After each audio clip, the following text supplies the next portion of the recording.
All right, welcome to another edition of Sport Hangout, where we give the latest coming from the ever-busy world of sports. My name is Toby, and of course, I'm super excited to be here this day. We'll be talking about something different from football because it's Sport Hangout. We'll be talking about Favour Ashe, who became the latest Nigerian athlete to dump Nigeria for another country. Over the weekend, Favour Ashe confirmed that he has dumped Nigeria for Qatar. And he also said that more track and field stars will dump Nigeria for that country. So we want to talk about the reason why some of these players are leaving Nigeria and representing. We want to talk about why some of these players are leaving Nigeria and representing other countries. Remember that last year, Favour Ofili also dumped Nigeria for Turkey. She switched allegiance from Nigeria for Turkey after what happened at the last Olympics. And right now, Favour Ashe has also done the same thing, switching allegiance from Nigeria to Turkey. Remember, he's Nigeria's 7th fastest man in history. He's one of our brightest stars in the world of athletics. And right now, he has decided to dump Nigeria for Qatar. But JJ, let's get talking. Is this a system problem? Why we lose our brightest talent to other countries? Because this is not the first time. I said the other time that Favour Ofili, also a beautiful runner. I mean, she was fantastic for Nigeria in major competitions before she left this country. She also dumped Nigeria for Turkey. So is it a system problem why we are unable to keep hold of our brightest talent? Yeah, certainly. Not only athletics, even in football. Certainly. When you have a repeat of similar occurrences, yeah, then certainly something is wrong from somewhere. And this time around, it's a situation with the system. Yeah, because we're Nigerians, and we both know. Even we don't need athletes to tell us what's gone wrong with Nigeria. It's affected every single sector of the nation, and in sports, it's not any different. In football, in track, in field, or track and field event, we've seen major system breakdown, which has led to us losing most of these players to foreign countries. And yes, you see, an administrative issue in Nigerian sports is a major concern. And you have things like corruption, people embezzling money meant to take care of these players. You have mismanagement of funds. You have issues where players will go to play, represent the country, and or athletes will go to represent the country, and they're not treated well. There's poor treatment, and you have this. They don't have consistent support. You know, just about a couple of days ago, I was on Twitter and I saw Taribo West. He was lamenting seriously about the way Nigeria treats its ex-footballers and then especially was making reference to Peter Rufai. Yeah. And then he said, of course, he had lost many teammates before Peter Rufai. But when Peter Rufai died, he said he shed tears. He cried. And he said his son, because we don't have a system. His son is never going to step his foot to play in for this country Nigeria. to play for Nigeria. So, and he said, I think he said he told his son that. So, for an ex-player, ex-international to say that, it shows that something is wrong, and it's majorly the administrative. There's no consistent support. Yeah.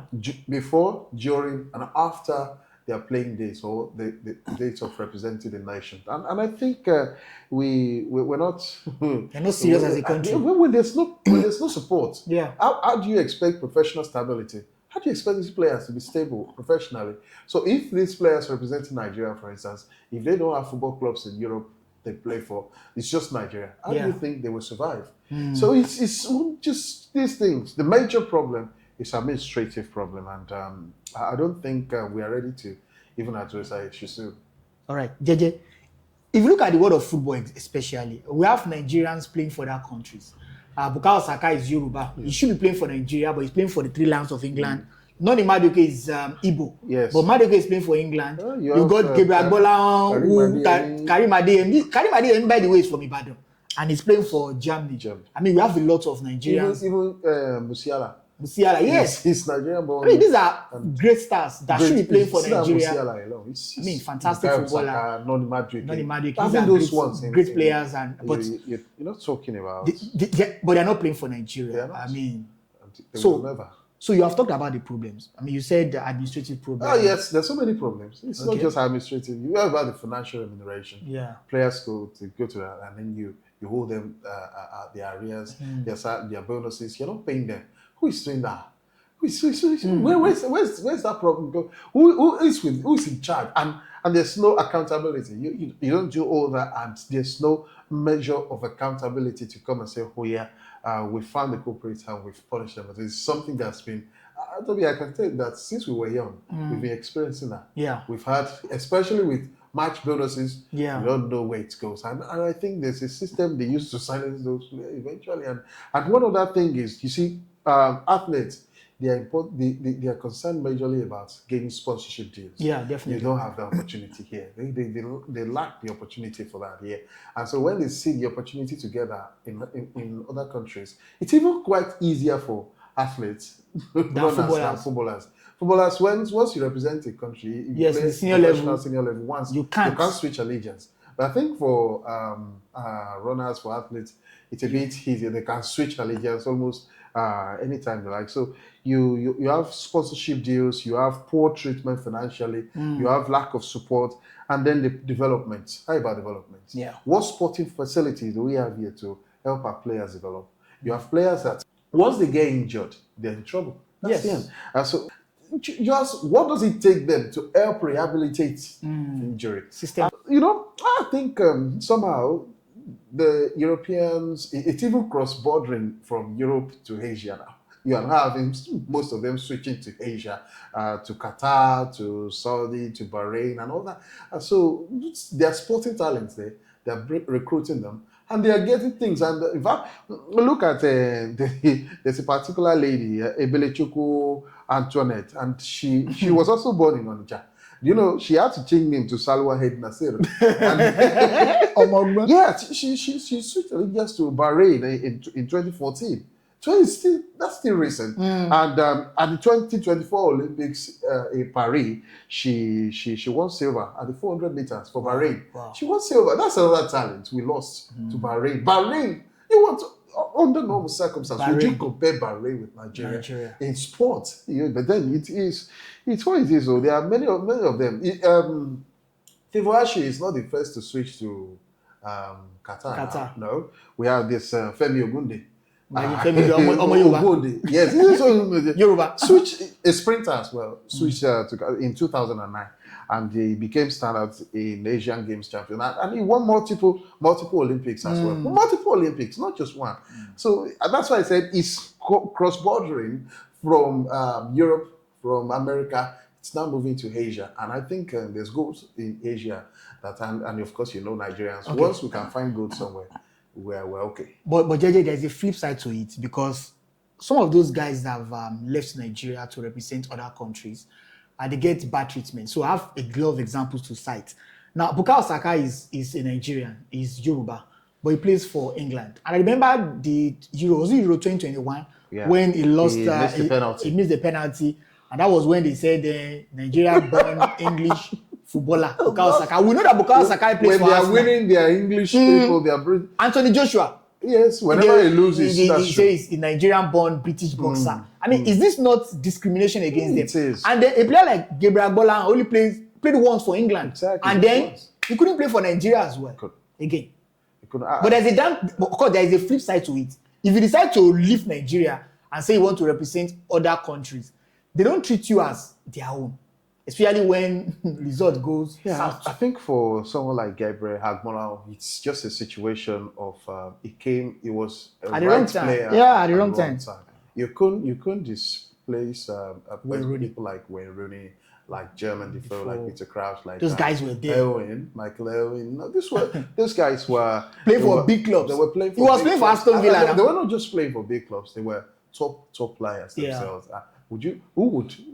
In what world would you bench Wayne Rooney, for instance? You could be sure that you could bench Wayne Rooney for someone like Gabriel Agbola, and the next day FA can get you sacked. Yes, because definitely. you are making It's a jailable offense. It's a jailable. So for people like that get discriminations like that, I'm telling you, Toby, right now, you won't ask Bukayo Saka if he regrets switching allegiance to or opting to play for England over Nigeria. No, he wouldn't. Even Gabriel Agmola, I'm pretty sure he won't tell you. You know, we almost lost Ademola Lookman too. We almost nearly, because he played for the under 17, yes, under 20 he for was England. In Fulham and then England before he moved to Italy or something, and then we were just fortunate to if Victor Osimhen was born in England or one of these major European countries, I'm pretty sure he won't be choosing, because another thing is we have sometimes we have bitter fan base. Yes. And then sometimes we can when you make a mistake, so it's just about but that's just like those form of treatment you say they get is nothing compared to the one they get from their kinsmen. You can imagine when you get a major injury and the country you represent can't help you to rehabilitate. Look, Toby, we must understand this, that why our parents, I've got a brother, and then he told me that his mother would not let him play football. And he's a very good player, very good player. And his mother just opted not. In fact, she could fight anyone who wants him to play football. Why? Because she witnessed Aaron Ramsey's injury. Wow. And then look, many people understand that when you have fatal injuries like that, it's all on you and your parents. Yes, you take responsibility. If we have a system in that will take care of them, that ensures where parents know that, okay, my boy is representing Nigeria, he's playing football, he's playing whatever, and if he gets injured, they are taking me, they are bearing the cost for that. I tell you that we will have many parents who won't show apathy towards letting their children. You know how many children have talents there that get beat on football. And if you look at my stomach now, I have stomach. But you know, when I could have been a footballer, I could have played football myself. Yeah. I was beaten so many times for football. I was a very good goalkeeper. I was not up to 10 years when I was manning the goal for the big boys. And so this sort of things, but then who would sponsor me to go and play for them? Nobody. You don't even mention them. And the thing is, it's not because the parents don't want you to succeed. It is because they are scared that when you have major injuries like this, nobody will take it's all care of them. And so JJ, if I understand you well, you're talking about the welfare package. The welfare. That's the major reason why welfare. Most of those players, athletes, they are dumping Nigeria for other countries, right? In this modern world now, you are patriots, of course. But then when you are trying to be patriots and the country you are patriots for, there were times where players represented this country, and when they lost, they would refuse to leave the field. They would become inconsolable. And you see, but then it has evolved a bit. Now look at players that play for countries like Spain, like Brazil. You have Brazil up to now. You have France. Now look at this Crystal Palace forward. Jean-Philippe Mateta.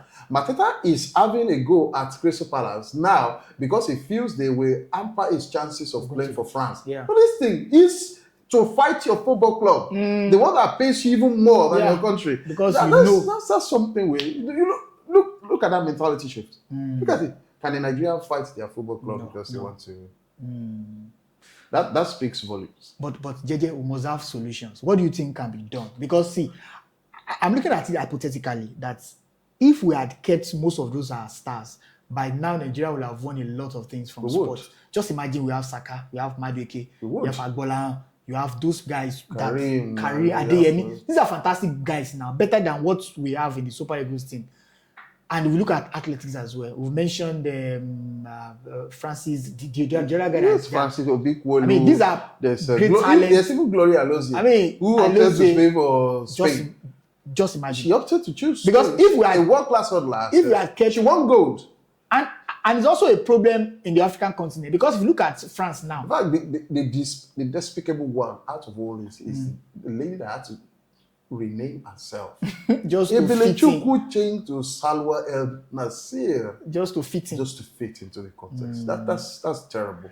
She has lost faith entirely in the in system. this country. In this system. But I also think that it's not only a Nigerian thing, because if you look at France, for example, they have many players from African descent playing for them. Players from Algeria, from Morocco. Look, for example, Kylian Mbappe is not from France. The situation with France is that, yes, it's not only with Nigeria, but the situation with France is you've got parents that have lived in France for so many, and look, we can't compare England, the situation with England and France.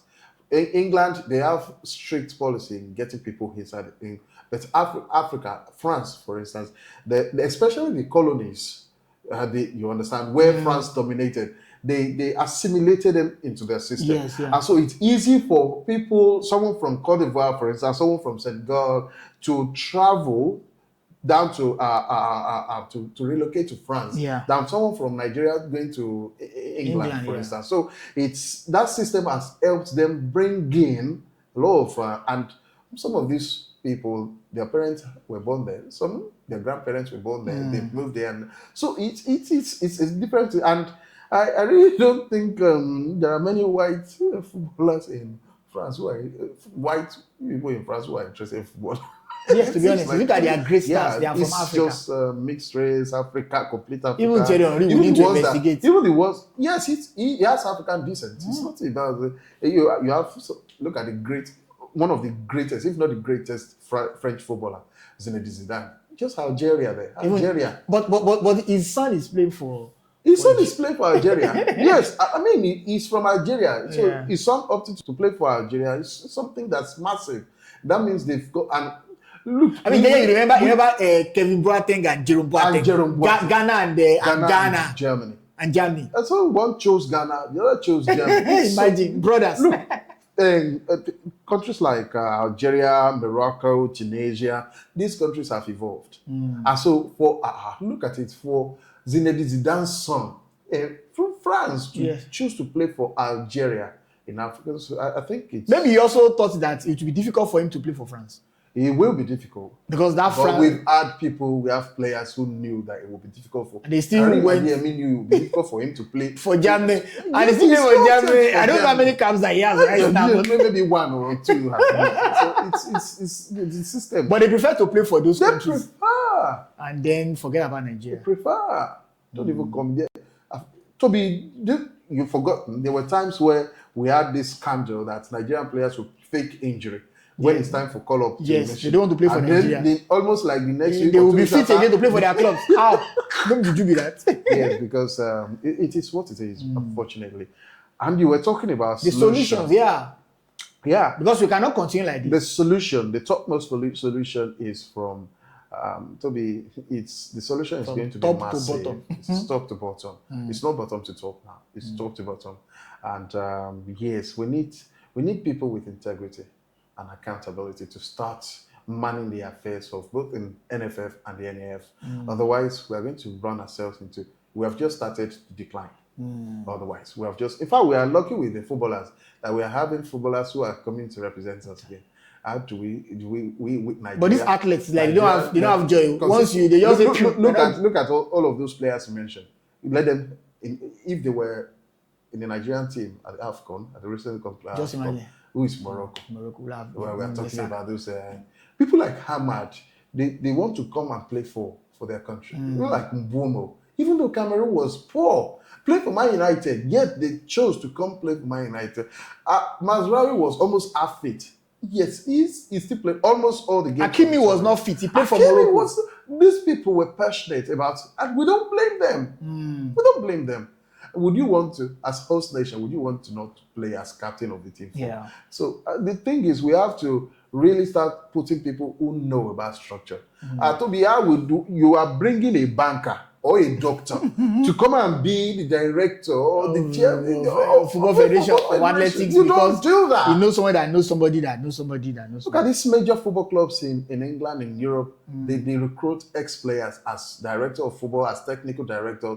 We're not talking about people who just come from a petrochemical company and then you want them to man their and that's the systemic rot in Nigeria. It's not just in football. So it's what happens in other sectors that's come into football too. So it's just like a reflection of society. It's just like political appointment now. We're not talking about appointment on merit. Is this person capable? Is this then you so in fact it's a rot. It's a rot. When you are in a position, you know you are there on merit and there's a system for accountability, then you can be certain that you will be accountable and someone is looking to put in check. So for us to be, in fact, the major problem is administrative. All of that are just supporting the effect. Once you get the administration, the ripple effect of administration is what comes up with other effects. So once we sort out the administration issue, I can tell you that we can. When you are someone with football or with sports acumen, yes, you can draw sponsorship deal definitely for your athletes just to ensure that you take care of them. And I don't think, probably they think there's nothing the nation is gaining from it. Is that what? Yeah, no, because eventually we can own the right to host one of these competitions. Definitely. And which is another area too that's affecting us. So we have a long way to go. Right. It's not a journey of 5 years, I must tell you. All right, please, let's get your reactions. JJ has said a lot of things regarding why we are losing talents to other countries of the world. I mean, we just talked about Favour Ashe, who used to be an athlete for Nigeria. As a matter of fact, he's the 7th fastest man in the history of Nigeria, Favour Ashe. So over the weekend, he confirmed that he has switched allegiance from Nigeria to Qatar, and it will not be the last sportsman to do that, because we have a lot of examples to make. It's been going on for too long, and because of that. So let's get your reactions, and of course, we'll be happy to read from you. Until next time that we are going to meet, I remain Toby. And I'm JJ. Don't forget to subscribe and hit the notification bell. Thank you. Bye.